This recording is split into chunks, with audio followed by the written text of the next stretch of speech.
صدر زرداری نے خطے میں پائیدار امن کا قیام مسئلہ کشمیر اور سنتاس معاہدے سے مشروط قرار دے دیا۔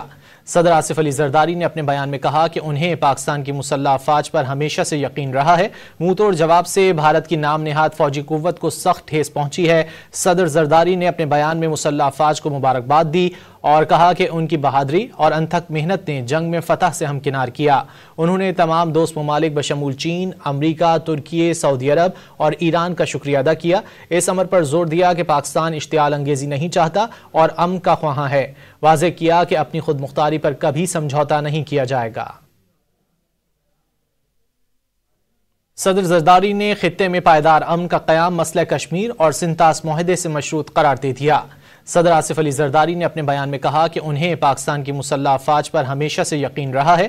منہ توڑ جواب سے بھارت کی نام نہاد فوجی قوت کو سخت ٹھیس پہنچی ہے۔ صدر زرداری نے اپنے بیان میں مسلح افواج کو مبارکباد دی اور کہا کہ ان کی بہادری اور انتھک محنت نے جنگ میں فتح سے ہمکنار کیا۔ انہوں نے تمام دوست ممالک بشمول چین، امریکہ، ترکی، سعودی عرب اور ایران کا شکریہ ادا کیا۔ اس امر پر زور دیا کہ پاکستان اشتعال انگیزی نہیں چاہتا اور امن کا خواہاں ہے۔ واضح کیا کہ اپنی خود مختاری پر کبھی سمجھوتا نہیں کیا جائے گا۔